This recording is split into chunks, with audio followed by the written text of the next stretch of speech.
Hei, sa vaatad Beauty with Kerli videod ja tänases videos ma näitan, kuidas ma teen oma klassikalist põhjajumestust ja üritan tuua selgust küsimusse, kuidas valida endale sobivat tüüpi jumestuskreemi. Lisaks räägin ma ühest tulevasest loosist, nii et vaata kindlasti video lõpuni. Hakkame pihta. Ma alustan niisutava kreemi näole kandmisega ja miks ma kasutan niisutavat aluskreemi?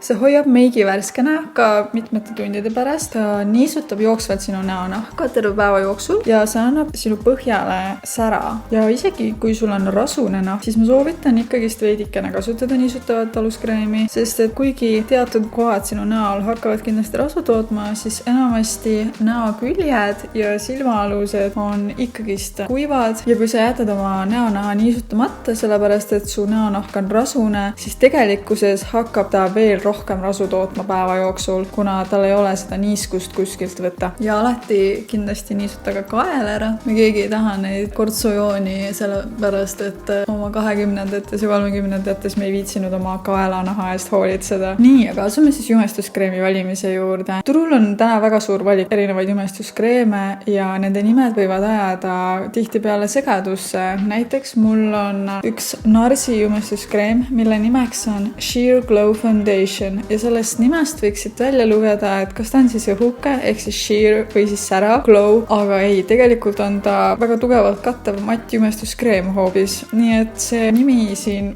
on üsnagist valeinfot andev. Seega, kui sa hakkad endale valima jumestuskreemi, siis tasub tihtipeale natukene guugeldada, natuke reviewsid lugeda, et mis infot sa veel selle kohta leiad. Kuna minul on enamasti kuiv nahk, siis ma eelistan iseenda peal niisutavaid jumestuskreeme. Kuid kuidas aru saada, mis tüüpi näonahk sul on? Natukene tasub analüüsida, kuidas su nahk käitub ja mis sind ees ootamas on. Kui su nahk kisub näiteks enne niisutava kreemi peale kandmist, hommikuti peale duši all käimist või isegi päeva jooksul, siis tõenäoliselt on sul kuiv nahk. Kui su nahk hakkab läikima päeva jooksul, siis tõenäoliselt on sul rasune nahk või siis midagi kombineeritud. Kuivemale nahale sobib niisutav jumestuskreem ja rasusele matistav jumestuskreem, aga loomulikult on seal ka veel vahepealseid variante. Need sobivad kõige paremini enamasti siis kombineeritud nahale ja need vahepealsed on siis tihti nimetusega satin finish. Seega, kui sa tunned, et sul on kombineeritud nahk, siis otsid midagi sellist. Ja mina eelistan oma niisutava jumestuskreemina Lancome Change Miracle jumestuskreemi ja miks ta mulle eriti meeldib, on see, et tal on säraosakesed sees, mis annavad sellise extra glow boost'i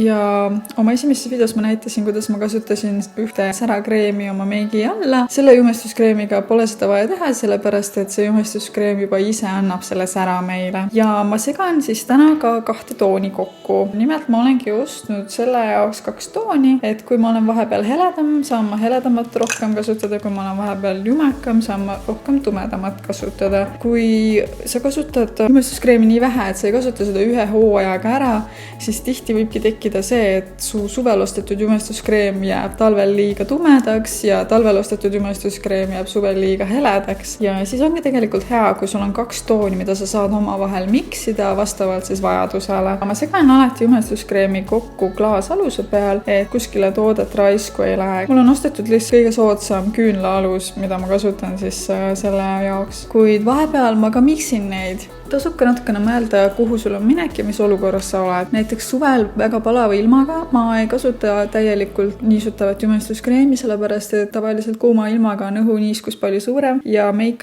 võib hakata kergemini rasusemaks minema ka kuivanaha puhul. Seega siis ma tavaliselt miksin natukene kas mati jumestuskreemi oma niisutava jumestuskreemiga kokku või kasutan ainult mati jumestuskreemi. Tihti ma segan ka mati jumestuskreemi sisse siis, kui ma tean, et mul on pikk päev või mingi õhtune üritus tulemas, et meik paremini vastu peaks. Matid jumestuskreemid on tihti ka katvamad, aga mitte alati. Et siin tasub mõelda sellele, kui palju katvust sa vajad. Mina näiteks ei vaja väga palju katvust, seega tavaliselt mulle piisab medium coverage ja ma kannan peale jumestuskreemi siis sellise jumestuskreemi pintsliga. See sobib väga hästi jumestuskreemi peale kandmiseks sellisel juhul, kui sa tahadki rohkem katvust ja ma kannan seda peale tupsutades. Niimoodi ma surun jumestuskreemi paremini naha külge kinni ja samas see tagab mulle selle, et mul ei tekib mingisuguseid joonekesi ja see jumestuskreem jääb siia peale võimalikult ühtlasena. Ja kindlasti hajuda näoääred kõik ilusasti ära, et ei jääks kuskile mingisuguseid rante. Otse silma alla ma tavaliselt jumestuskreemi ei kanna, sellepärast et ma kannan sinna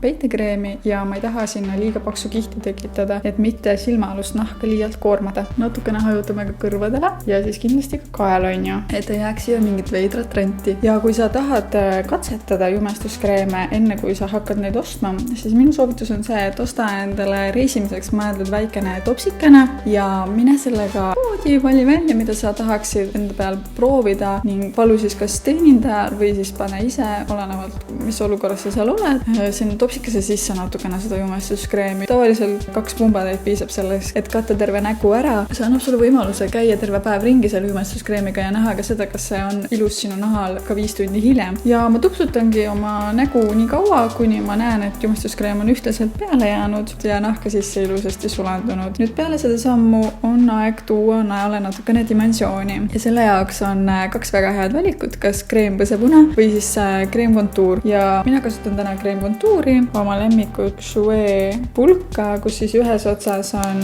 bronzer, teises otsas kreem highlighter ja selle bronzeriga ma loon enda põsesarnadele siis vajaliku kontuuri, toon ka soojust sellega, toon näole dimensiooni. Kui meil on ainult jumestuskreem näos, siis see mõjub hästi plangult ja isegi veidi feigilt, et ma soovitan alati mingisugustki toodet kasutada, et natukene näole siis värvi ja dimensiooni juurde tuua. Ja ma kannan siis pintsliga seda siia peale ja alustan oma põsesarnadest ja liigun järjest ülespoole. Ja miks ma armastan kreemkontuuri, see jääb loomulikum ja aitab puudril hiljem ka sinna paremini külge jääda, mis tagab meile jällegist parema kestvuses ja ma kannan alati siis ka laubale, et natukene ka siia dimensiooni ja soojust juurde tuua. Ja ma kannan seda peale tupsutades, et see jääks siia ilusasti kinni. Kui ma hakkaks seda ringi alt kohe hajutama, siis ta kaoks rohkem ära ja ma peaksin kasutama rohkem toodet. Kui ma tupsutan selle siia peale, siis ta jääb paremini siia kinni ja ma vaatan siis otse peeglisse, võrdlen, kuidas erinevad pooled on,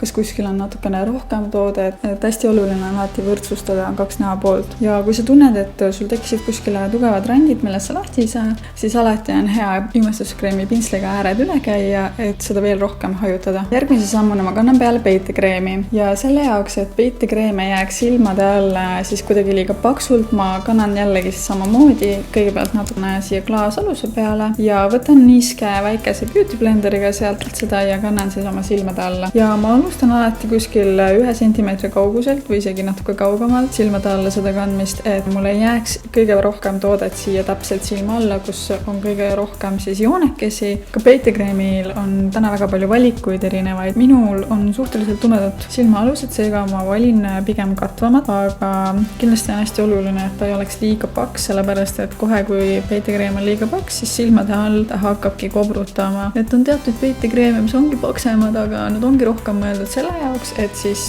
hoopis mujal näo peal mingisuguseid asju peita pigem. Ja selle beauty blenderiga on väga hea seda siia peale kanda, hajutada. Ta jääb väga ilus, sulab ilusasti nahka sisse ja samas selle tupsutamisega me surume ta paremini naha külge kinni, et ta ka püsiks võimalikult hästi. Nüüd olemegi kreemtoodetega ühele poole jõudnud. Kui sa soovid, siis muidugi sa võid ka kanda kreem highlighterit näiteks oma näo kõrgematele kohtadele, et veelgi seda sära esile tuua. Eriti hea ongi seda teha näiteks siis, kui sa kasutad matti jumestuskreemi, millel ei ole sära sees, aga sa tahad põsesarnasid ikkagist tuua rohkem esile ja anda neile rohkem sära, siis on väga hea sellise kombinatsiooni puhul särakreeme kasutada. Ja kui kreemtooted on peale kantud, siis on aeg see meika kuidagi kinnistada ja kinnistamiseks mina kasutan siis läbipaistvat lahtist puudrit. Hetkel siis on mul Sensai oma ja miks just läbipaistvat? Me kõik ju teame, et on olemas toonitud puudrid ka, aga kui ma paneksin siia peale praegu toonitud puudri, siis tekib kohe see risk, et me teeme liiga krohviseks nii-öelda enda põhja. Kui sul on väga õhuke jumestuskreem ja sa tunned, et katust jääb puudu, siis on see väga okei variant. Aga mina sain praegu kõik kreemtoodetega kaetud, mis vaja ja ma vajangi seda puudrit ainult kinnistamiseks. Lisaks läbipaistev puuder ka natukene aitab poore blurrida, mis on alati hea. Minu kuldreegel on nii vähe kui võimalik ja nii palju kui vaja. Puudrit võib peale kanda näiteks puudripintsliga, mis on siuke hea suur ja katab kohe efektiivselt suure ala ära, või siis puudripadjaga. Täna ma kasutan siis seda suurt pintslit ja miks ta mulle meeldib, on see, et ta natukene läheb otsast kitsamaks, mis annab meile hea ligipääsu siia silmaalustele ja ninakurdudesse. Tavaliselt ma siis kannan puudrit topsist natukene siia selle kaane sisse ja siis tupsutan seda pintslit siin sees igatepidi, et võimalikult ühtlaselt see puuder siia pintsli peale jääks. Ja jällegi tupsutan selleks, et see lükkaks selle meigi paremini naha külge kinni ja et meik paremini püsiks. Ja ma kohe näitan ka seda blurrivat efekti, aga ma kandsin siis praegu siia poolele. See on ilma puudrita ja see on koos puudriga. Ja see sära tuleb kohe tagasi, selle poolest ei pea muretsema, et see nüüd täielikult kadunud on, sellepärast et me kohe hakkame veel midagi muud kasutama, mis aitab meil selle sära tagasi tuua. Ja kindlasti ära tee seda viga, et kui sa oled juba puudri peale kandnud, et siis sa lähed veel kreemtootega midagi tegema sinna, sellepärast et see kohe võtab nii-öelda selle puudri sealt kinni ja see läheb messiks ja ei jää enam ühtlaselt ilusti peale. Seega kindlasti kasuta kõik oma kreemtooted enne puudri peale kandmist. Järgmisena siis ma kasutan päikesepuudrit. Ma rõhutan sellega enda põsesärne, siin toon jällegi seda soojust ja dimensiooni näole juurde. Ja ma näitan 2 erinevat pintslit, mida võib selle jaoks kasutada. Et mul on üks selline viltusotsaga pintsel, millega on väga mõnus seda siia peale kanda, oma näo avaale sellega rõhutada. Ja teine on selline natukene kitsama otsaga põsepunapintsel või kontuurimispintsel. Need võivad olla erinevad ja tegelikult nad enamasti sobivad suht kõik selle ühe asja jaoks. Aga mis siis nende erinevus on see, et see on natukene suurem, natuke pehmem ja sellega saab natukene konkreetsemalt seda peale kanda. Miks ma sellest üldse räägin? Võib-olla sul on juba üks selline pintsel olemas ja sa ei pea ostma endale siis teist kindlasti juurde. Kui rääkida eelistamisest, siis ma üldiselt eelistan seda pintslit. See on mul olnud juba vist mingi 6-7 aastat. See on Zoeva pintsel, hästi hea, kuidagi siuke pikaaegne lemmik. Ja ma tupsutan tavaliselt seda bronzerit võttes esialgu salvrätiku peale natukene pintslilt seda toodet maha, selleks, et ma ei teeks kohe ühte tugevat laiku. Ja selliste õrnade ringete liigutustega hakkan seda peale kandma, et saada võimalikult pehme efekt. Ja kindlasti siis jälle hästi siia juuksepiiri sisse ka hajutada teda. See aitab kinnistada selle kreemtoote selle all ja põskade tegemisel minu arust on oluline pigem teha seda võimalikult pehmelt, et proovi mitte rante jätta. Ja see, mis jääb pintsli peale alles, kui ma olen põsed ära teinud, siis ma natukene tupsutan siia nina peale ka. Ja nüüd üks kõige olulisem osa, siis meigikinnitusprei. Ma testin praegu ühte uut meigikinnituspreid, ma olen seda mõned korrad juba kasutanud ja siiamaani mulle väga meeldib see. Tegemist on siis Benefiti Professional Supersetter meigikinnitusspreiga. No need nimed on lihtsalt nii pikad ja lohisevad, ma ei suuda neid välja hääldada kunagi täies ulatuses, aga miks ta väga mõnus on see, et tal on hästi peen piserdus. Ma olen üldiselt hästi palju kasutanud MacFix Plussi, aga tema suurim miinus on see, et seda spreid kasutades võib